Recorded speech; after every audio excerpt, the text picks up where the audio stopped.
Shalom, selamat malam. Selamat datang lagi di siaran langsung Majelis Pendidikan Kristen di Indonesia yang berkolaborasi dengan Bara Digital Ministry. Dengan sukacita, kami mempersembahkan sebuah obrolan atau topik yang memberikan kita inspirasi dan wawasan yang akan dibukakan lebih luas lagi dengan topik yaitu transformasi sekolah Kristen. Topik yang sangat menarik, jangan lupa untuk share juga ke rekan-rekan Bapak Ibu yang lainnya supaya banyak orang juga belajar dan diberkati melalui pembelajaran kita pada malam hari ini. Tentunya kita akan diberkati dan dibekali oleh hambanya yang handal juga dalam bidang pendidikan, yaitu Bapak Roy Stefanus Junius, SEMM. Pak Roy ini adalah pengurus harian bidang 4 kemitraan Majelis Pendidikan Kristen di Indonesia. Selama 30 menit ke depan kita akan belajar bersama dengan Pak Roy, ada juga diskusi tanya jawab. Bapak Ibu yang mau bertanya juga dipersilakan, kita akan diskusi bersama-sama dengan Pak Roy. Mari kita bersama-sama menggali bagaimana sekolah Kristen dapat terus bertransformasi untuk menjawab tantangan zaman dan tetap setia pada nilai-nilai Kristiani dan terus menjadi terang bagi dunia pendidikan di Indonesia. Sebelumnya, saya akan memimpin dalam doa. Setelah doa, saya serahkan langsung kepada Pak Roy. Mari kita berdoa. Tuhan Yesus yang baik, kami bersyukur untuk malam hari ini. Tuhan memberikan kami waktu lagi untuk belajar. Kami mohon hikmat dan pimpinan kuasa Roh Kudus Tuhan menyertai, memimpin kami untuk bisa menerima pembelajaran pada malam hari ini. Dan bukan hanya sekedar mendengar, tapi kami bisa melakukan dalam dunia pendidikan yang Tuhan percayakan kepada kami. Terima kasih ya Bapak, berkati hamba-Mu Pak Roy yang akan menyampaikan materi. Dengan segala persiapan, Tuhan pakai hamba-Mu untuk menjadi berkat bagi kami semua. Dalam nama Tuhan Yesus kami berdoa, amin. Baik, saya serahkan kepada Pak Roy. Terima kasih. Selamat malam Bapak Ibu sekalian. Salam jumpa. Pada malam hari ini kita akan membahas tentang topik transformasi sekolah Kristen. Jadi, pertama-tama saya ingin membawa Bapak Ibu sekalian untuk memahami dulu kata transformasi. Jadi dari informasi yang saya dapat, bahwa transformasi itu adalah proses perubahan bentuk, bisa juga sifat, posisi, atau kondisi suatu objek atau sebuah sistem, dari satu keadaan ke keadaan yang lain. Nah, makna transformasi bisa berbeda, tergantung pada konteksnya. Jadi kalau dalam dunia pendidikan mungkin Bapak Ibu sekalian mengetahui dalam matematika itu ada juga transformasi ya. Ada perubahan posisi atau bentuk suatu objek geometri seperti translasi, rotasi, refleksi, dan juga dilatasi. Dalam biologi juga ada transformasi bisa berarti perubahan genetik dalam sel, misalnya saat bakteri mengambil DNA dari lingkungannya. Dan dalam teknologi atau industri, transformasi juga bisa merujuk pada perubahan sistem atau proses, misalnya transformasi digital, perubahan dari sistem manual menjadi berbasis teknologi digital. Juga ada transformasi energi, perubahan bentuk energi seperti dari energi listrik menjadi energi cahaya. Juga dalam kehidupan sosial ya atau pribadi, transformasi bisa berarti perubahan besar dalam kehidupan atau cara atau pola pikir seseorang. Contohnya ya seseorang yang mengalami transformasi besar setelah mengikuti pelatihan, motivasi, sehingga dia bertransformasi. Nah, di slide berikutnya Bapak Ibu bisa lihat, saya mengambil satu buah firman Tuhan, janganlah menjadi serupa dengan dunia ini, tetapi berubahlah oleh pembaharuan budimu. Ini yang ingin saya sampaikan kepada Bapak Ibu sekalian, bahwa Tuhan juga mengajarkan kita untuk kita tidak sama, tidak serupa dengan dunia ini. Pada gambar ini bisa dilihat bagaimana orang yang tampil lebih lesu, kemudian dia bertransformasi menjadi segar kembali, gitu loh. Jadi firman ini kiranya bisa menguatkan kita dan menjadi pedoman kita bahwa Tuhan pun mengajarkan kita untuk bisa berubah dan tidak serupa dengan dunia ini.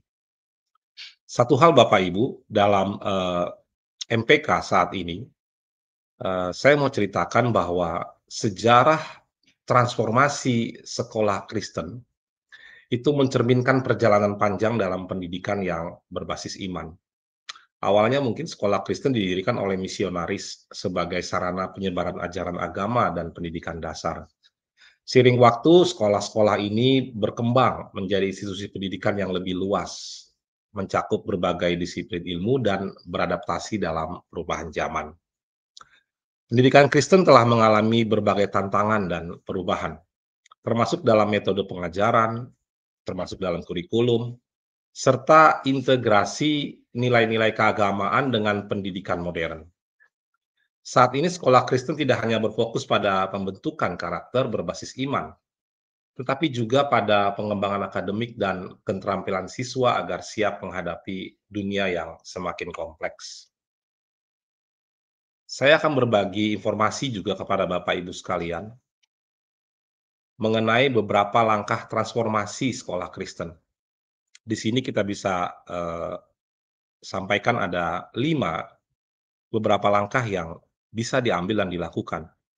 Yang pertama adalah peningkatan kualitas guru. Ini menjadi hal yang sangat penting, di mana pelatihan dan pengembangan guru sangat penting agar mereka dapat mengadaptasi metode pengajaran yang lebih inovatif dan relevan dengan zamannya saat ini. Jadi, memang tuntutan zaman pada saat ini, bisa dibilang, guru menjadi hal yang penting sekali untuk memberikan teladan. Dan patut diakui bahwa memang, guru harus terus bertransformasi, harus mau inovatif, harus mau belajar, sehingga keteladanan yang akan dia sampaikan nanti kepada siswa adalah keteladanan yang sesuai dengan zaman, tanpa melupakan ajaran-ajaran yang Tuhan Yesus ajarkan dalam sekolah Kristen.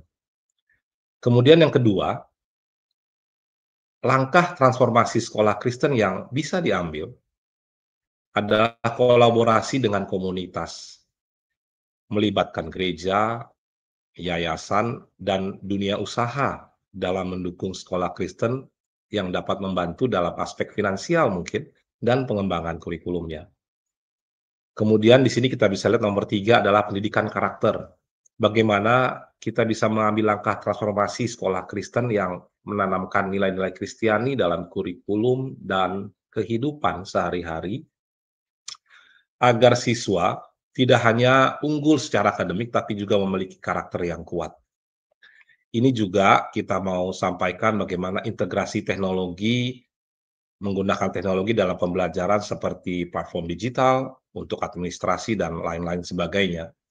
Dan tentunya Bapak Ibu juga menyadari bahwa ini perlu adaptasi. Jadi, ini adalah beberapa contoh langkah transformasi sekolah Kristen yang mungkin bisa saya sampaikan kepada Bapak Ibu sekalian.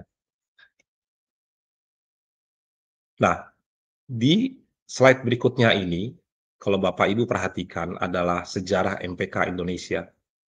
Jadi MPK saat ini bisa saya katakan adalah, Majelis Pendidikan Kristen yang didirikan pada tahun 1950. Majelis Pendidikan Kristen di Indonesia, MPK adalah organisasi nasional yang berdedikasi untuk memajukan pendidikan Kristen. MPK bekerja sama dengan gereja, lembaga pendidikan, dan para pemangku kepentingan untuk meningkatkan mutu sekolah. Lebih dari 500 yayasan dan 7.000 sekolah di seluruh Indonesia saat ini. Dan MPK sendiri berkomitmen untuk mentransformasi pendidikan Kristen dan mendorong inovasi bagi generasi mendatang.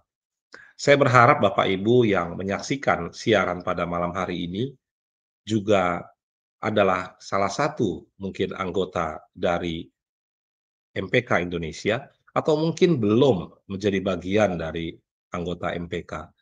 Jadi kami mengajak dan menginformasikan kepada Bapak Ibu sekalian bahwa ada MPK yang sudah dibentuk sejak tahun 1950 yang memiliki komitmen untuk mentransformasi pendidikan Kristen. Dan Bapak Ibu bisa lihat bagaimana visi Majelis Pendidikan Kristen yang sangat jelas, yaitu menjadi lembaga yang mempercepat proses transformasi. Kata mempercepat ini adalah membantu, membantu mentransformasi sekolah Kristen yang mampu menghasilkan lulusan siswa yang unggul, adaptif, mampu memimpin, memberi dampak positif, berkarakter Kristen. Jadi ada Christian worldview yang mau disampaikan di sini dalam visi pendidikan Kristen di MPK. Nah, Bapak Ibu juga saya mau informasikan kepada Bapak Ibu, seiring dengan perkembangan waktu, saat ini saya mau memperkenalkan bahwa MPK memiliki struktur bidang 1 hingga bidang 7, di mana bidang-bidang yang ada saat ini itu dibentuk dan dibuat melalui proses yang sebelumnya mungkin hanya 1, 2, 3 bidang. Tapi saat ini di bawah kepemimpinan Pak Handi Irawan sebagai Ketua Umum MPK, proses-proses transformasi ini dipikirkan secara serius, dipikirkan dengan matang dan dilakukan dengan perekrutan anggota-anggota pengurus dalam MPK ini yang secara profesional untuk membantu percepatan transformasi pendidikan Kristen. Jadi Bapak Ibu bisa lihat dari bidang 1, bidang 2, bidang 3, 4, 5, 6, dan 7. Bapak Ibu bisa lihat saya sendiri saat ini terlibat dalam bidang kemitraan di Komisi C. Jadi harapan kami adalah dengan adanya Majelis Pendidikan Kristen di Indonesia yang saat ini ada, mari bersama-sama kita maju untuk melakukan transformasi di bidang pendidikan. Dan MPK juga memiliki program prioritas pada saat ini. Bapak Ibu bisa melihat bagaimana MPK pada saat ini memiliki transformasi untuk teknologi, memiliki program untuk peningkatan kualitas guru melalui pendidikan berbasis nilai Kristiani. Sekolah bantu sekolah, kurikulum berkat, lalu ada akreditasi, pelatihan, dan pembuatan konten dengan bantuan AI, Biblical Management Training BMT, lalu ada pengembangan kompetensi guru dan kepemimpinan, pelatihan, pendidikan, inklusi onsite, ada seminar Christian Worldview dan AI, pelatihan kepemimpinan leader source dan juga diklat berjenjang untuk PAUD. Ada kolaborasi dengan dunia usaha juga, pengadaan pengajar PAP untuk sekolah negeri, kemitraan dengan dunia usaha ada PKM, jejaring dan inovasi sekolah Kristen.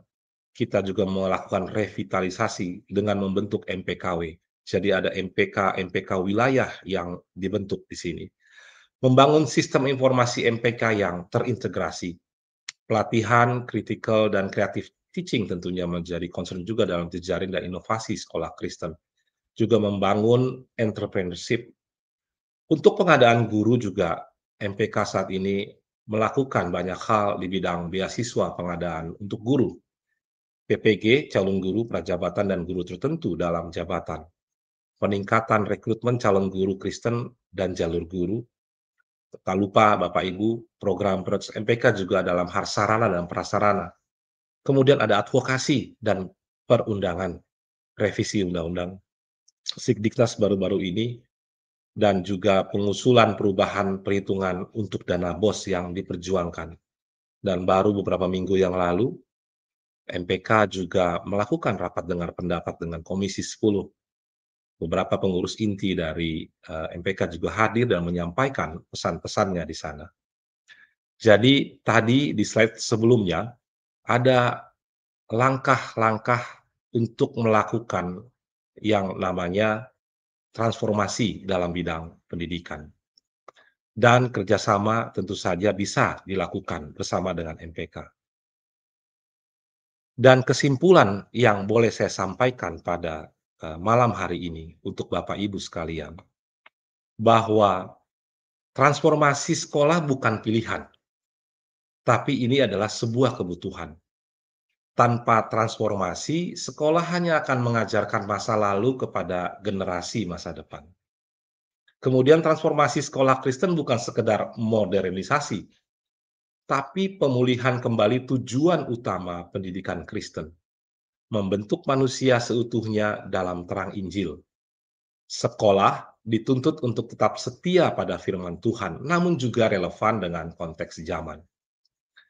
Transformasi sekolah Kristen dalam proses perubahan menyeluruh yang dilakukan oleh sekolah Kristen untuk menjawab tantangan zaman, meningkatkan kualitas pendidikan, serta mewujudkan visi misi Kristiani secara relevan dalam konteks modern. Transformasi ini mencakup berbagai aspek, Bapak Ibu. Kurikulum, pedagogi, teknologi, kepemimpinan, spiritualitas, dan juga budaya di sekolah. Saya menyarankan bagi kita yang mungkin baru akan memulai bertransformasi atau sudah mengambil langkah dalam transformasi sekolah Bapak Ibu sekalian, mulailah dari yang kecil, lakukanlah dengan konsisten, libatkan semua pihak, termasuk dengan Majelis Pendidikan Kristen, berkolaborasi, menjadi anggota, menjadi bagian dari MPK, dan lakukan terus evaluasi. Itu beberapa hal yang mau saya sampaikan kepada Bapak Ibu untuk langkah-langkah yang mungkin bisa dilakukan saat ini untuk melakukan transformasi di dalam pendidikan Kristen yang saat ini kita lakukan bersama dengan MPK. Dan pendidikan yang berkualitas tentu Bapak Ibu, itu sangat menentukan masa depan bangsa. Demikian paparan dari saya mengenai transformasi pendidikan Kristen. Tentu banyak hal, banyak masukan dan juga mungkin banyak pendapat di luar sana bagaimana kita melakukan transformasi di bidang pendidikan bersama-sama. Kami mengundang Bapak Ibu dan mengajak Bapak Ibu untuk bisa bergabung bersama di MPK. Mari bersama dengan kami di MPK Indonesia untuk bisa melakukan transformasi pendidikan Kristen bersama-sama. Demikian slide penutup yang boleh saya sampaikan. Mungkin kita bisa berdiskusi dan menyampaikan sesuatu dalam tema kita pada malam hari ini. Saya kembalikan kepada Susan. Baik, terima kasih Pak Roy untuk pemaparan yang sangat luar biasa, sangat memperkaya kita pada malam hari ini, bagaimana tentang transformasi sekolah Kristen. Untuk lebih lanjut, kita menggali lebih dalam lagi tentang topik yang Pak Roy sudah sampaikan. Ada beberapa pertanyaan, Pak, dari beberapa orang yang sudah mengirimkan pertanyaan. Jadi saya membacakan pertanyaan yang pertama, Pak Roy, berkaitan dengan transformasi sekolah Kristen. Apakah siswa benar-benar merasakan kehadiran Kristus di dalam kehadiran Kristus yang hidup dan relevan dalam keseharian pembelajaran di dalam kelas, Pak? Ataukah yang mereka temui hanyalah rutinitas pengajaran yang kering, ya, terjebak dalam silabus dan target kurikulum yang steril dan kuasa Injil? Nah, ini bagaimana Pak berkaitan dengan transformasi sekolah Kristen? Apa yang harus diupayakan oleh guru supaya siswa benar-benar merasakan kehadiran Kristus gitu, Pak? Ya, terima kasih, Kak Susan. Terima kasih untuk pertanyaannya. Ini sangat tajam sekali pertanyaannya dan mengingatkan saya bagaimana waktu saya dulu sekolah ya. Jadi ketika saya belajar pelajaran, mungkin kalau SD 7 mata pelajaran, mungkin SMP 10 atau SMA sampai 14-15 mata pelajaran, hanya satu pelajaran yang mengajarkan tentang Kristus, yaitu dalam pelajaran agama Kristen. Sedangkan keseluruhan mata pelajaran yang diberikan oleh pemerintah dalam bentuk kurikulum itu, ya pengajaran yang boleh saya bilang ada rutinitas ya, untuk mengejar nilai dan apakah di dalamnya ada Christian worldview? Saya bisa sampaikan Bapak Ibu sekalian, tidak ada, gitu loh. Ya, seperti kita mengetahui bagaimana proses terjadinya alam semesta ini, kita tahu Tuhan menciptakan alam semesta, tapi dalam pelajaran-pelajaran yang kita sampaikan sehari-hari, mungkin saya menyarankan Bapak Ibu untuk menghubungkannya dengan sebuah firman. Jadi mungkin ada satu ayat firman Tuhan yang bisa diambil untuk mendasari sebuah pengajaran tentang penciptaan dalam mata pelajaran IPA atau biologi. Dan itu disampaikan di awal sehingga mereka mengerti bahwa Tuhan yang menciptakan alam semesta ini. Lalu disampaikanlah pengajaran-pengajaran biologinya, bagaimana terjadinya alam semesta dan lain-lain. Sehingga mereka membayangkan ini, membayangkan dalam pengajaran itu tidak kering, tapi mendapatkan nilai-nilai Kristiani. Dan bagaimana Tuhan juga tadi mengajarkan banyak hal dari mulai kitab Kejadian sampai dengan Wahyu, itu yang mungkin bisa dimulai bertransformasi untuk Bapak Ibu guru, membawa Christian worldview dalam pengajaran sehari-hari. Sehingga rutinitas pengajaran itu bisa disampaikan. Ada kerinduan bisa jadi ya, dari Senin sampai hari Jumat mereka sekolah atau mungkin ada beberapa daerah yang sampai hari Sabtu. Jadi ada seperti kelas sekolah minggunya.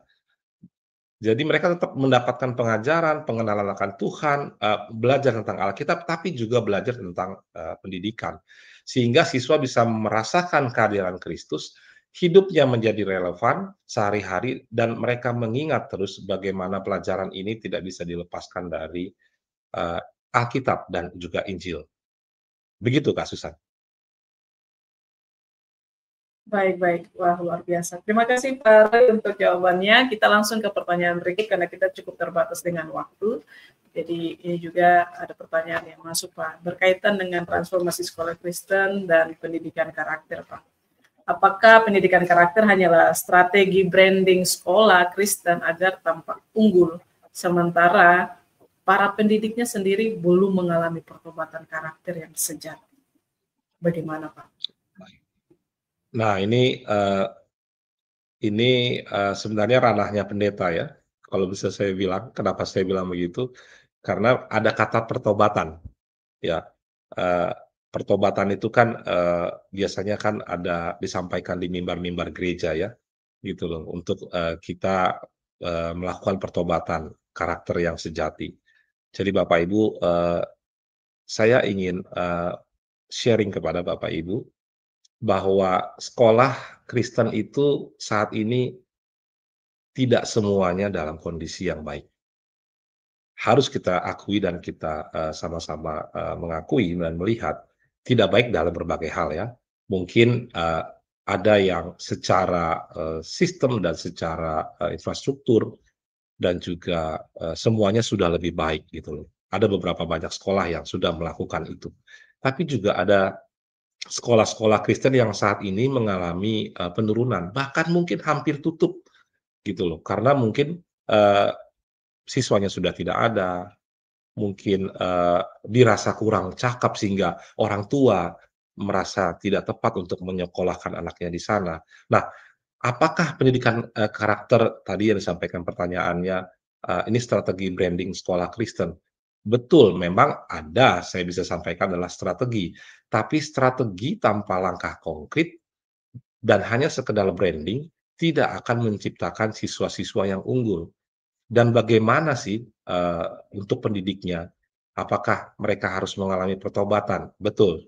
Kebanyakan memang saat ini bisa saya bilang, atau dulu ya, sekolah-sekolah Kristen itu dibangun berdasarkan yayasan ataupun dibangun di bawah naungan gereja. Sehingga gereja itu juga bertanggung jawab untuk pengembangan karakter daripada guru-gurunya.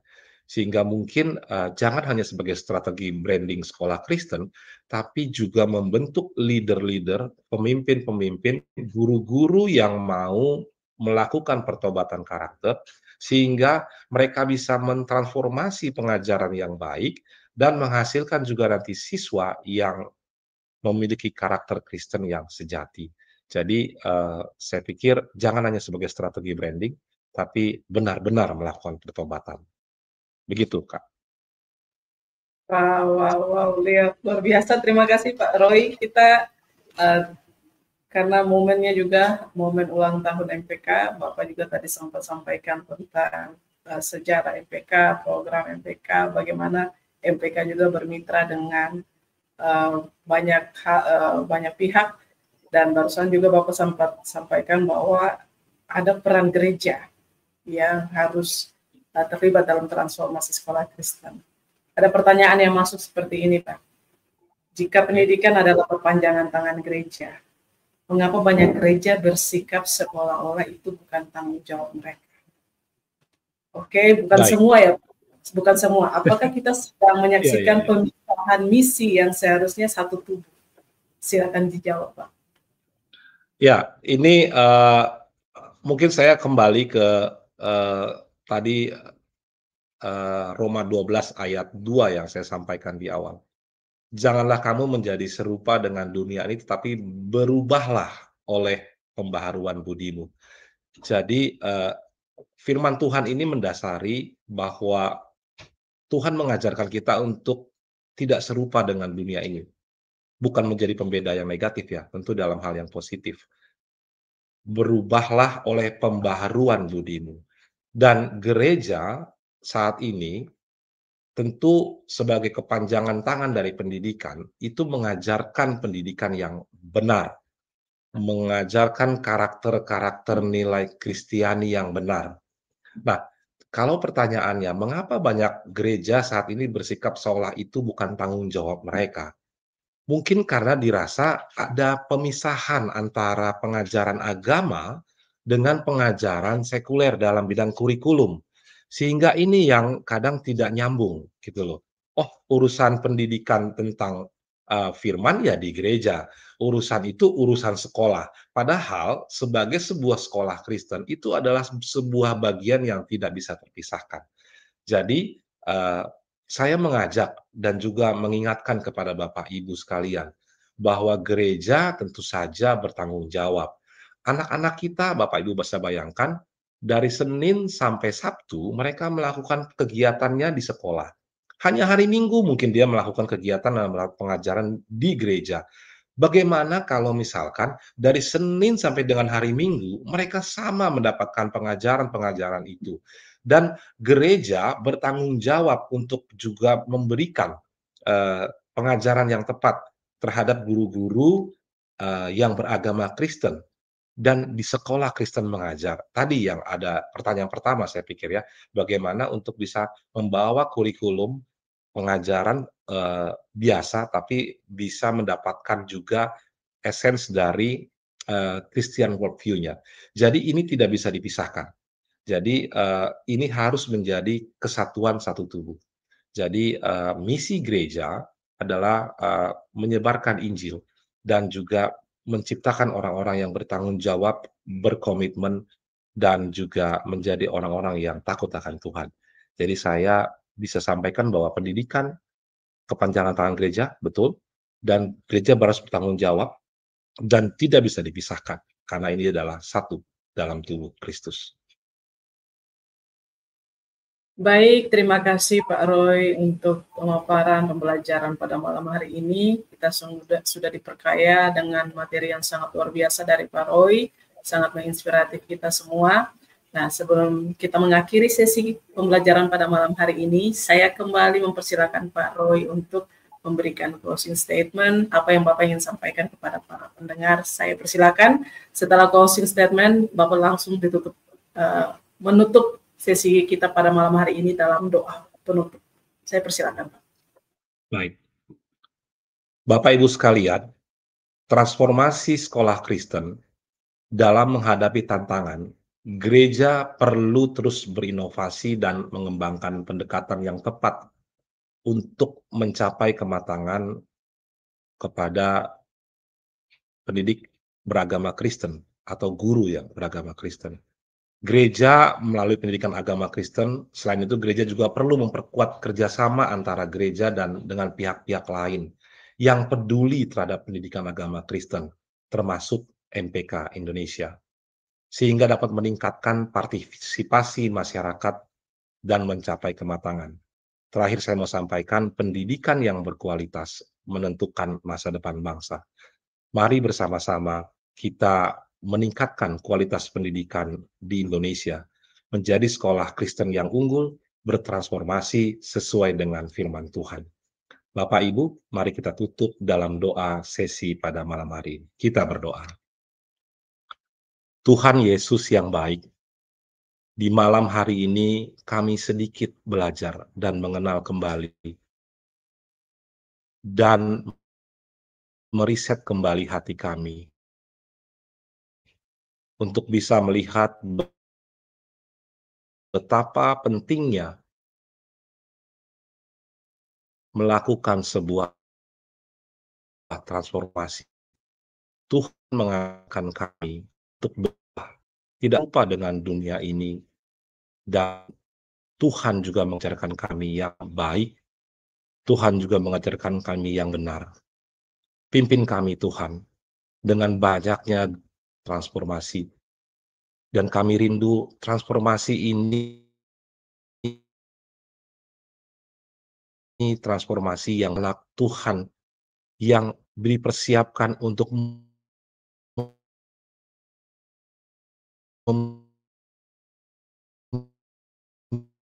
Indonesia, mungkin menjadi pemimpin di dunia, seizin dan kehendak Engkau saja ya Bapa.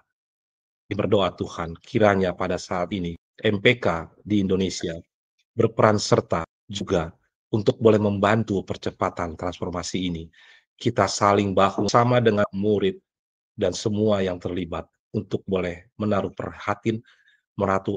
perhatian dan juga mengembangkan bagaimana kemajuan-kemajuan di sekolah Kristen.